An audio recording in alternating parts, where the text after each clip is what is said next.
नमस्कार दोस्तों, मैं हूं मिस्टर के। और आज जो कहानी मैं आपको सुनाने जा रहा हूं वो कोई मनगढ़ंत किस्सा नहीं है, बल्कि एक कड़वी हकीकत है। ये कहानी मेरे एक दोस्त, एक ट्रक ड्राइवर की आपबीती है, जिसने अपनी आंखों से वो देखा जिसके बाद उसकी जिंदगी कभी वैसी नहीं रही। अगर आप रात में गाड़ी चलाते हैं, खासकर सुनसान रास्तों पर, तो मेरी आपसे गुजारिश है कि ये कहानी अकेले मत सुनिएगा। शायद इसके बाद आप रात में गाड़ी चलाने से पहले 1000 बार सोचें। तो चलिए शुरू करते हैं। एक ऐसी कहानी जो आपके रोंगटे खड़े कर देगी। परिचय। एक ड्राइवर की चेतावनी। मेरा नाम राजू है। यूं तो मुझे राजू ड्राइवर कहते हैं। पिछले 25 साल से ट्रक चला रहा हूं। हिंदुस्तान का शायद ही कोई ऐसा कोना हो जहां मेरे ट्रक के पहिए न घूमे हों। पहाड़ी रास्ते हों या रेगिस्तान की तपती सड़कें, सब पर हुकूमत की है मैंने। लेकिन एक रात, वो रात मैं कभी नहीं भूल सकता। वो रात जब मैंने भारत नेपाल सीमा पार की थी। उस रात के बाद मैं कसम खाता हूं, मैंने कभी रात में नेपाल का रुख नहीं किया। वो रास्ता शापित है भाई, शापित। और जिसने भी उस रास्ते पर रात में जाने की हिम्मत की, वो या तो लौटा नहीं, या लौटा तो ऐसा लौटा कि जहन की दुनिया ही उजड़ चुकी थी। यात्रा की शुरुआत परिचित रास्ते पर अनजाना भय, बात आज से तकरीबन 10 साल पहले की है। मुझे बिहार के रक्सौल से माल लेकर नेपाल के पोखरा जाना था। रक्सौल से माल लादते लादते शाम हो चुकी थी। मेरा खलासी कल्लू बोला, मालिक, रात हो गई है, कल सुबह चलते हैं। मैंने उसकी बात अनसुनी कर दी। अरे कल्लू, घबराता क्यों है? ये रास्ता मेरे लिए घर जैसा है। कितनी बार गया हूं। रात में सफर करने का अपना अलग ही मजा है। शाम ढल चुकी थी और आसमान में गहराइयां उतर रही थीं। जैसे ही ट्रक ने रक्सौल की चहल पहल छोड़ी, सड़कों पर सन्नाटा पसरने लगा। हेडलाइट्स की रोशनी में सड़क किसी सांप की तरह बल खाती हुई दिख रही थी। हवा में हल्की सी ठंडक घुल गई थी, जो दिन की उमस को दूर कर रही थी। ट्रक के इंजन की घर्र घर्र और टायरों की सड़क पर रगड़ से एक अजीब सी लय बन रही थी। मैंने रेडियो ऑन किया। हल्के फुल्के गाने बज रहे थे। सब कुछ सामान्य था, वैसा ही जैसा मैं हमेशा महसूस करता था। थोड़ी देर में हमने बीरगंज पार कर लिया। अब सड़क और भी सुनसान होती जा रही थी। सड़क के दोनों ओर घने पेड़ थे, जिनकी परछाइयां हेडलाइट्स में नाचती हुई सी लगती थीं। कल्लू मेरे बगल में ऊँघ रहा था। मैंने उसे जगाया। अरे उठ जा कल्लू, चाय पीते हैं। हमने एक छोटे से ढाबे पर रुककर चाय पी। ढाबे वाला एक बूढ़ा आदमी था, जिसकी आंखों में एक अजीब सी चमक थी। उसने मुझे घूरते हुए कहा, बाबूजी, रात में नेपाल जा रहे हो, संभल कर जाना। वो सीमा रात में अच्छी नहीं होती। मैंने उसकी बात पर ज्यादा ध्यान नहीं दिया। सोचा, बूढ़ा आदमी है, टोकेगा ही। सीमा पार करने का डर, माहौल में बदलाव। हमने फिर से अपनी यात्रा शुरू की। जैसे जैसे हम सीमा के करीब पहुंच रहे थे, मुझे कुछ अजीब सा महसूस होने लगा। हवा में एक अजीब सी नमी थी और ठंडक बढ़ गई थी। रेडियो पर अचानक से गाने बंद हो गए और सिर्फ सिसकारियों जैसी आवाजें आने लगीं। मैंने रेडियो बंद कर दिया। क्या हुआ मालिक? कल्लू ने पूछा, जो अब पूरी तरह से जाग चुका था। पता नहीं, लगता है सिग्नल नहीं आ रहा। मैंने जवाब दिया। हमने भारत नेपाल सीमा चौकी पर अपने कागजात दिखाए। वहां ज्यादा लोग नहीं थे। एक पुलिस वाला था जिसकी आंखें लाल थीं और वह हमें अजीब तरह से घूर रहा था। उसके चेहरे पर एक थकान थी या शायद कुछ और। मैंने सोचा, रात की ड्यूटी है, थक गया होगा। जैसे ही हमने सीमा पार की, मैंने महसूस किया कि सब कुछ बदल गया है। हवा में एक अजीब सी गंध थी, जैसे पुरानी मिट्टी और सड़ी हुई पत्तियों की। कोहरा धीरे धीरे घना होता जा रहा था और हेडलाइट्स की रोशनी भी उसमें बेबस लग रही थी। सड़क टूटी हुई थी और जगह जगह गड्ढे थे। अब हमें आसपास कुछ भी साफ दिखाई नहीं दे रहा था। पेड़ों की शाखाएं कोहरे में किसी डरावने राक्षस के हाथों की तरह लग रही थीं। मालिक, ये रास्ता कुछ ठीक नहीं लग रहा, कल्लू ने घबराहट में कहा। कुछ नहीं होता कल्लू, बस थोड़े ही दूर और।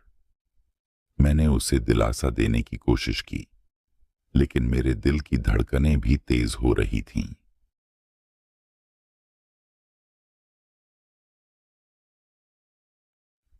अब सामान्य सामना। एक छायादार उपस्थिति। हम घने जंगल से गुजर रहे थे। कोहरा इतना घना हो चुका था कि गाड़ी चलाना मुश्किल हो रहा था। अचानक हेडलाइट्स की रोशनी में सड़क के किनारे एक औरत खड़ी दिखाई दी। उसकी पीठ हमारी तरफ थी। उसने सफेद साड़ी पहन रखी थी और उसके बाल खुले थे। मैंने हॉर्न बजाया, लेकिन वह टस से मस नहीं हुई। मैंने फिर से हॉर्न बजाया। वह धीरे धीरे मुड़ी। उसकी आंखें नहीं थीं। जहां आंखें होनी चाहिए थीं, वहां सिर्फ गहरे खाली गड्ढे थे।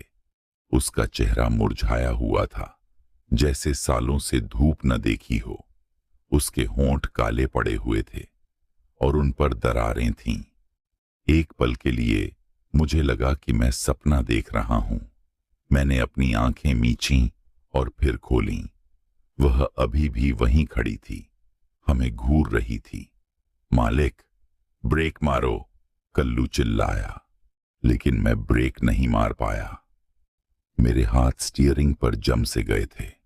मेरा पैर एक्सीलरेटर पर था और ट्रक तेजी से उसकी तरफ बढ़ रहा था। अचानक वह औरत हमारी तरफ भागी। उसकी चाल अजीब थी, जैसे उसके पैर जमीन पर नहीं, हवा में तैर रहे हों। मैंने आंखें बंद कर लीं। एक जोरदार चीख और फिर खामोशी। मैंने आंखें खोलीं। वह औरत वहां नहीं थी। सड़क पर कुछ भी नहीं था। क्या हुआ मालिक? कल्लू हाँफ रहा था। वो औरत, वो किधर गई? मैंने कुछ नहीं कहा। मेरे पसीने छूट रहे थे। मैंने ट्रक रोका। इंजन बंद करते ही चारों ओर एक डरावना सन्नाटा छा गया। सिर्फ हवा की सरसराहट और पत्तियों की खड़खड़ाहट सुनाई दे रही थी। और फिर मैंने वो सुना। मेरे कान में किसी के फुसफुसाने की आवाज। आवाज इतनी धीमी थी कि समझ नहीं आ रहा था कि वो क्या कह रही है, लेकिन वो आवाज मुझे डरा रही थी। कल्लू, तुझे कुछ सुनाई दिया? मैंने पूछा। नहीं मालिक, कुछ नहीं। कल्लू भी घबराया हुआ था। अचानक ट्रक के अंदर का रेडियो अपने आप चालू हो गया। उसमें सिर्फ सफेद शोर था, लेकिन उसके बीच में से मैंने वही फुसफुसाहट फिर से सुनी। इस बार थोड़ी साफ थी, जैसे कोई मेरा नाम पुकार रहा हो। मैंने झट से रेडियो बंद किया। मालिक, ये सब क्या हो रहा है? कल्लू ने लगभग रोते हुए पूछा। डर का चरम। खलासी के साथ दुर्घटना। मैंने हिम्मत जुटाई और ट्रक फिर से स्टार्ट किया। डर मत कल्लू, ये सब हमारा वहम है। लेकिन मुझे पता था कि ये वहम नहीं है। हम फिर से आगे बढ़े, लेकिन अब मेरी नजरें हर तरफ घूम रही थीं। कोहरा और भी घना हो गया था। हेडलाइट्स में अब मुझे धुंधली आकृतियां दिखने लगीं, जैसे कोई पेड़ों के पीछे छिपा हो। अचानक ट्रक के पीछे से एक जोरदार आवाज आई, धाड़, जैसे किसी ने ट्रक पर जोर से कुछ मारा हो। कल्लू ने चीख मारी, मालिक, कोई है? मैंने रियर व्यू मिरर में देखा। कोहरे में कुछ भी साफ नहीं दिख रहा था। तू अंदर ही रह, मैं देखता हूं। मैंने हिम्मत करके दरवाजा खोला। नहीं मालिक, मत जाओ। कल्लू ने मेरा हाथ पकड़ा, लेकिन मैंने उसे छुड़ा दिया। जैसे ही मैं ट्रक से बाहर निकला, मैंने महसूस किया कि हवा में ठंडक अचानक बढ़ गई है। एक अजीब सी दुर्गंध आ रही थी, जैसे सड़ते हुए मांस की। कोहरा इतना घना था कि मुझे अपने हाथों की उंगलियां भी साफ नहीं दिख रही थीं। मैंने टॉर्च उठाई और ट्रक के पीछे गया। जैसे ही मैं पीछे पहुंचा, मैंने देखा कि ट्रक के पीछे का दरवाजा थोड़ा खुला हुआ था और वहां जमीन पर कुछ लाल रंग का चिपचिपा पदार्थ पड़ा था। मेरा दिल तेजी से धड़क रहा था। मैंने टॉर्च की रोशनी को ऊपर किया। वहां ट्रक के ऊपर एक आकृति बैठी थी। वो वही औरत थी जिसके खाली आंखें और मुरझाया हुआ चेहरा था। वह मुझे घूर रही थी और उसके होंठ धीरे धीरे खुल रहे थे। उसके मुंह से एक भयानक, डरावनी आवाज निकली, जैसे सैकड़ों आत्माएं एक साथ रो रही हों। मेरी चीख निकल गई। मैं भागकर ट्रक में वापस आया। मैंने दरवाजा बंद किया और तुरंत ट्रक स्टार्ट किया। क्या हुआ मालिक? कल्लू ने पूछा। उसके चेहरे का रंग उड़ चुका था। वो थी, मैंने हाँफते हुए कहा। कौन? वही औरत। हम आगे बढ़े। मेरी पूरी बॉडी पसीने से भीग चुकी थी। मैं इतनी तेजी से गाड़ी चला रहा था जितनी तेजी से मैं कभी नहीं चला था, लेकिन मुझे पता था कि हम बच नहीं पाएंगे। अचानक कल्लू ने एक जोरदार चीख मारी, मालिक, वो अंदर है। मैंने देखा। कल्लू की बगल वाली सीट पर, जहां वह थोड़ी देर पहले बैठा था, वहां अब वह औरत बैठी थी। उसकी आंखें अब लाल जल रही थीं और उसका चेहरा विकृत हो चुका था। उसने अपना हाथ कल्लू के गले पर रख दिया था। छोड़ दे, मैं चिल्लाया। मैंने स्टीयरिंग छोड़ दिया और उसे धक्का मारने की कोशिश की, लेकिन मेरा हाथ उसके आर पार चला गया। वह सिर्फ एक साया थी। कल्लू तड़प रहा था। उसकी आंखें बाहर निकल रही थीं। उसके चेहरे का रंग नीला पड़ गया था। नहीं, कल्लू, नहीं। एक पल में उसकी सांसें थम गईं। वह निढाल होकर सीट पर गिर गया और वह औरत, वह मुस्कुराई। एक ऐसी मुस्कुराहट जो किसी इंसान के चेहरे पर नहीं आ सकती। मोड, शाप का रहस्योद्घाटन। प्राचीन मंदिर और साधु। मैं पागल हो चुका था। मैंने चिल्लाना शुरू कर दिया। मैंने ट्रक को जितनी तेजी से हो सकता था उतनी तेजी से दौड़ाया। मैं कहीं भी बस पहुंचना चाहता था, इस शापित जंगल से बाहर। अचानक दूर से मुझे एक हल्की सी रोशनी दिखाई दी। मैं उस रोशनी की तरफ बढ़ा। जैसे जैसे हम करीब पहुंच रहे थे, मैंने देखा कि वह एक पुराना, खंडहर हो चुका मंदिर था। मंदिर के बाहर एक बूढ़ा साधु बैठा था, जिसकी आंखें बहुत शांत थीं, लेकिन उनमें एक अजीब सी उदासी भी थी। मैंने ट्रक रोका और भागकर उसके पास गया। महाराज, मेरी मदद कीजिए, मैंने सब खो दिया। साधु ने मुझे देखा। उसकी आंखों में कोई हैरानी नहीं थी, जैसे वह पहले से ही जानता हो कि क्या हुआ है। तुमने सीमा पार की है पुत्र? रात में? हाँ महाराज, लेकिन मुझे नहीं पता था कि ये रास्ता शापित है पुत्र, सालों से शापित। यहां एक प्राचीन रानी को धोखे से मार दिया गया था। उसकी आत्मा भटक रही है और जो भी रात में इस रास्ते से गुजरता है वह उसे अपना शिकार बनाती है। लेकिन कल्लू, वह अब शांति में है पुत्र। लेकिन तुम्हें अभी इस शाप से मुक्ति नहीं मिली है। साधु ने एक छोटी सी ताबीज मुझे दी। इसे पहन लो, यह तुम्हें कुछ देर तक बचाएगी। लेकिन इस रास्ते से तुरंत निकल जाओ, सूर्योदय से पहले, नहीं तो तुम भी उसके शिकंजे में आ जाओगे। मैंने ताबीज ली और उसे अपने गले में पहन लिया। साधु की बातों में एक अजीब सा विश्वास था। मैंने उसकी तरफ देखा, लेकिन वह पहले की तरह शांत बैठा था, जैसे कुछ हुआ ही ना हो।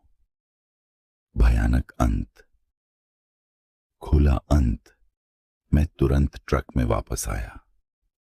कल्लू की लाश बगल में पड़ी थी। मैंने उसकी तरफ नहीं देखा। मेरी आंखें अब सिर्फ सड़क पर थीं। मुझे बस यहां से निकलना था। मैं इतनी तेजी से गाड़ी चला रहा था कि मुझे पता नहीं था कि मैं कहां जा रहा हूं। कोहरा अभी भी घना था, लेकिन साधु की ताबीज ने मुझे थोड़ी हिम्मत दी थी। अचानक हेडलाइट्स की रोशनी में मुझे दूर एक और सीमा चौकी दिखाई दी। यह नेपाल की सीमा चौकी थी, लेकिन यह दूसरी तरफ थी। मैं लगभग पहुंच गया था। मेरे दिल में एक उम्मीद जगी।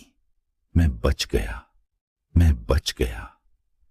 जैसे ही मैंने ट्रक को सीमा चौकी की तरफ मोड़ा, मैंने देखा कि चौकी के सामने एक पेड़ के नीचे वही औरत खड़ी थी।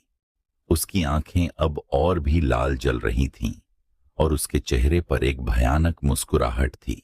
वह अपनी उंगली से मुझे अपनी तरफ बुला रही थी।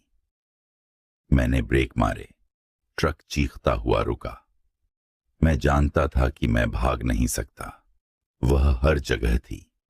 मैंने ताबीज को अपने हाथ में कसकर पकड़ लिया और फिर मैंने देखा कि सड़क के किनारे जहां वह औरत खड़ी थी, वहां सैकड़ों लाल आंखें चमक रही थीं।